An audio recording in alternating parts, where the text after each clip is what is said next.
Welcome to the Deep Dive, your shortcut for getting up to speed on complex policy and technical ecosystems. Yeah, and today we're really digging into something critical. We're looking at the Federal Highway Administration's Office of Safety, HSA they call it, specifically the huge contracts, these IDIQs, that actually fuel their work. And the stakes, they couldn't be higher for everyone on the road, really. The mission is super clear. Make surface transportation safer for everyone. We're talking drivers, pedestrians, cyclists, transit riders, the lot. And the need for this is just stark. When you look at the numbers, the estimates for 2023 were around 40,990 deaths from road crashes in the U.S. alone. It's horrifying. That number, over 40,030, it breaks down to someone dying on the road roughly every 15 minutes. Just think about that. It really puts the government's response into perspective, doesn't it? Like the scale of what they're trying to do. Absolutely. And you see that scale reflected in the money. We know a prior contract structure, the one they're looking to replace now, had a potential ceiling of $38 million.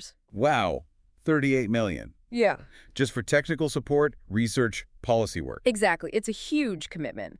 And to manage that kind of spending flexibly, they use this IDIQ contract structure, indefinite delivery, indefinite quantity. Right, which basically lets them issue specific task orders when they need something done, correct? That's the idea. It lets them mix different types of orders, too, like firm fixed price, FFP, for when they know exactly what they want delivered. Like a final report or a training module. Yeah, something defined. The contractor takes the risk to deliver it for that set price, but then they also use time and materials, T&M. Okay, and T&M is more for? More for when they need expertise over time, like bringing in a specialist engineer or a policy analyst for a year. The exact hours might be hard to pin down up front. So it gives them versatility. Pay for a defined product or pay for expert time, depending on the need. Precisely. It's about having the right tool for the job, contract-wise. Okay, so that's the mechanism, the funding structure. Yeah. But what about the philosophy behind it all? I mean, with those fatality numbers, clearly the old approach of just saying drive safer wasn't enough. Oh, absolutely not. There's been a fundamental shift. The guiding philosophy now is what FHWA calls the safe system approach. And you really need to grasp this to understand what these contracts are trying to achieve. How does it differ from, the traditional way of thinking about road safety? Well, traditionally, the focus after a crash was almost always on the driver, right? Human error. Blame the person. Yeah, that sounds familiar. The safe system approach flips that. Its starting point is death and serious injuries on our roads. They're unacceptable. And they're preventable. It accepts two fundamental truths. One, humans make mistakes. It's inevitable. Nope. And two, humans are vulnerable. Our bodies just aren't built to withstand high-speed impacts. So if mistakes are going to happen and people are fragile, the system itself needs to be designed to prevent those mistakes from becoming tragedies. Is that it? You got it. That's the core idea. Responsibility is shared. It's not just the driver anymore. It's the engineers designing the roads, the companies building the cars, the policymakers setting the speed limits. Everyone plays a part. So safety has to be proactive, not reactive. Yeah. And there needs to be redundancy. Redundancy is crucial. Multiple layers of protection. So if one thing fails, maybe the driver is distracted. Another layer, like forgiving road design or vehicle safety features, can prevent a death or serious injury. It demands a systems approach. And that systems thinking brings us to the 4 E's, right, which these contractors have to support. Correct. Engineering, education, enforcement, and emergency medical services, EMS. The FHWA Office of Safety is trying to coordinate efforts across all these areas nationwide. So the contractors they hire need expertise that spans that whole range. Okay, let's dive into how this massive job gets broken down in the contract documents. Sources outline 4 main task areas. Task 1 seems to be the core technical work, technical support and assistance. What does that actually involve? Task 1 is really the research and analysis engine. Yes, it includes R&D, engineering support, the basics. But a big piece is high-level policy analysis. What kind of analysis? Really complex stuff. Cost-benefit analyses, figuring out the likely impacts of new regulations or major safety programs. They're basically modeling the future, trying to predict what happens if we implement a new national standard. And the sources mentioned evaluations, too. That's about proving whether these interventions actually work, I assume. Yeah, that's where the scientific rigor comes in. They need robust studies. The documents specifically call out before-after crash studies, Okay. which isn't just like counting crashes. It's a detailed statistical analysis comparing safety outcomes before they change something, say, redesign an intersection versus after. Plus, field studies on human behavior, human factors. This is where you start seeing the need for social science expertise. Okay, so task 1 generates the data, the proof points. Then task 2, professional capacity building, development, and training. This sounds like getting that knowledge out there. Exactly. This is all about tech transfer. It's about educating the current safety workforce, state and local engineers, planners, and also building skills for the future workforce. The contractors are essentially curriculum developers here. More than just putting together a PowerPoint deck, I imagine. Oh, way more. We're talking comprehensive curricula, workshops, detailed training materials, and they often deliver these through partners, big ones like the National Highway Institute, NHI, or AAH2. Right. A key thing is making sure it works for adult learners. And they're looking at modern methods, virtual learning, even MOOCs, those massive online open courses. The goal is to take complex findings, maybe from a sophisticated data analysis, and make them teachable, make them usable for practitioners. So task 1 finds out what works. Task 2 trains people how to do it. Now, task 3 is audience outreach, getting the message to the public right. But the sources highlighted a really surprising constraint here. Yeah, this one jumped out at me too. It's a huge factor. The FHWA Office of Safety apparently does not currently have a budget for paid advertising. Wait, seriously? They have potentially $38 million for technical support aimed at stopping 40,000 deaths a year.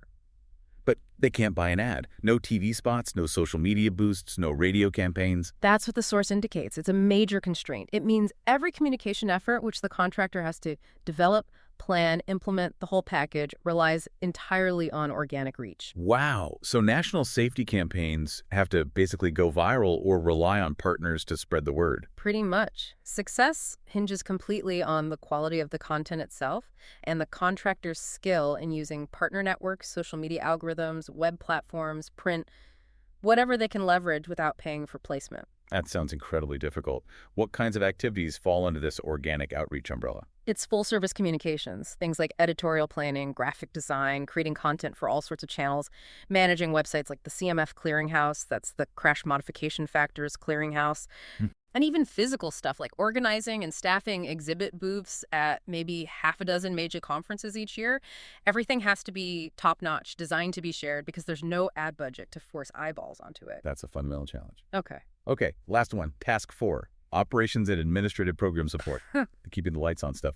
But even here, tech plays a bigger role than you might expect. It does. Task 4 covers the essential admin and digital infrastructure. Support for building and maintaining SharePoint sites, using tools like Power Apps and Power BI for, internal dashboards and data visualization. Fitted enough. But then it explicitly mentions using emerging programs like large language models, LLMs. AI for admin support. How are they using things like ChatGPT in the back office of highway safety? Well, the document suggests it's about boosting efficiency. Maybe using LLMs to quickly summarize huge volumes of research papers or helping clean up data sets. But it also specifically links this to supporting Freedom of Information Act requests, FOIA. FOIA. That can mean wading through tons of documents. Exactly. Thousands of pages, sometimes videos, images. The contractor has to review everything, redact sensitive info.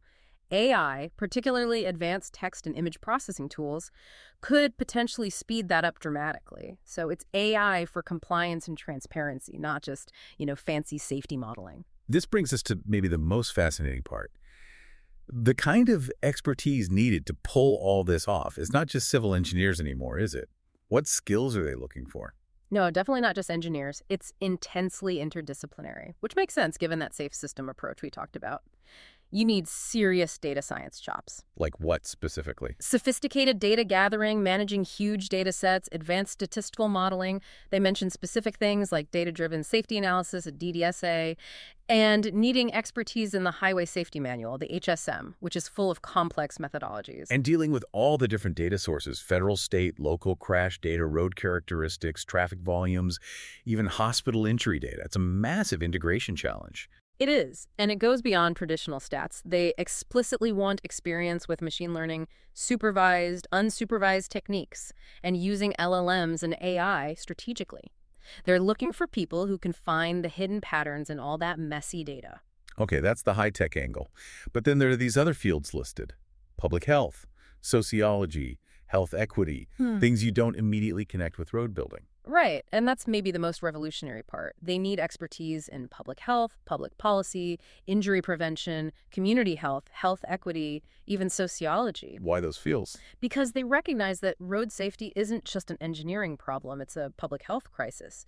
They need people who understand how social factors, community design, and equity issues contribute to crash risk and injury severity. How do you integrate those insights into solutions? So it's not that engineering is less important, but it needs to be informed by this broader public health and social perspective. That's the idea. It's about synthesis. You still absolutely need the engineers who know highway design, pedestrian and bike facilities, traffic laws like the Highway Safety Improvement Program or HSIT. But the public health experts help frame the problem differently. They help identify who's most vulnerable, why they're vulnerable, and ensure the engineered solutions actually address the human and social dimensions, not just, the road geometry. The two sides have to work together. And to make sure this complex machine runs smoothly, the government specifies certain key personnel roles. Yeah. They name 6 specific roles that need government approval. A program manager to oversee it all, a principal investigator likely for the research side, an engineer SME subject matter expert for design, a technical specialist for communications, another for policy, and a technology transfer specialist for that training piece. Covering all the bases. Trying to, yeah. It shows they need leadership across research, engineering, policy, comms, and training. Okay. Let's shift gears slightly to the business side. This big IDIQ contract, you mentioned it's a recompete. The government is basically hiring for this job again. Do we know who's doing the work now? The incumbents? We do. The sources mention the current holders of the HSA IDIQ. They're big names in the transportation consulting world. Cambridge Systematics, Leidos, the Texas A&M Transportation Institute, and VHB, Vanassa-Hang, and Breslin. Okay, established players. Right. And that recent sources sought notice, the one from August 2024, that's the government doing market research, seeing who else might be out there, getting feedback, making sure they have a good competitive field for the new contract award. Makes sense. And with this much money involved and the sensitivity of the safety mission, I assume the government oversight is pretty intense. Oh, absolutely. Extremely rigid, which is standard for these large government contracts. There's a clear hierarchy. At the top, you have the contracting officer, the CO. The CO? The CO is the only person with the authority to make changes to the contract. Price, terms, scope of work, anything binding has to go through the CO. So they control the money and the rules.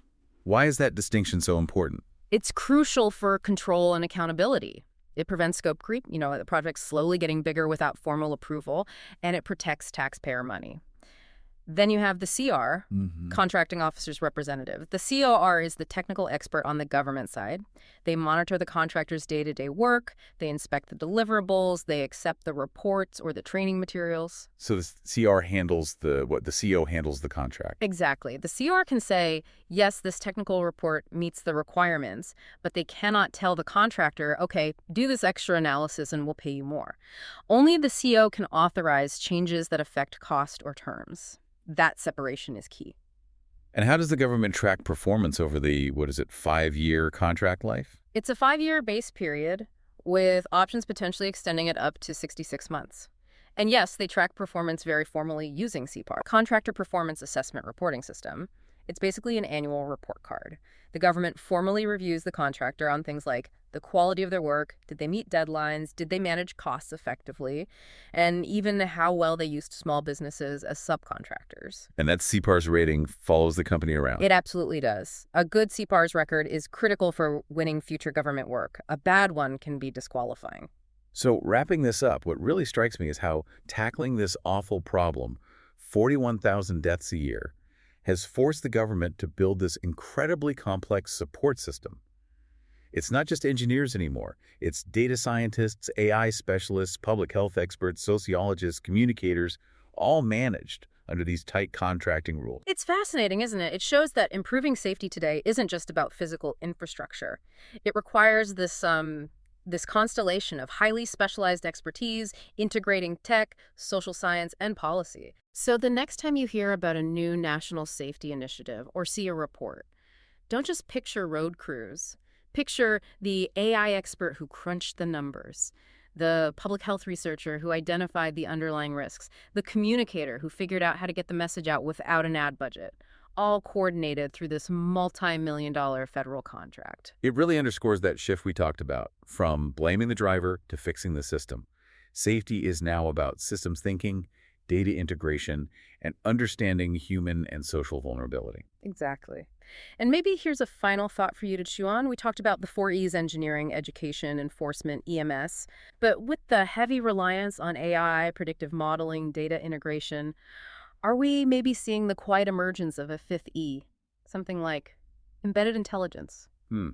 Making the whole road network smarter, more predictive, maybe even self-correcting. Could be where we're heading. Something to think about next time you're out on the road. Definitely something to think about. Thanks for joining us for the deep dive.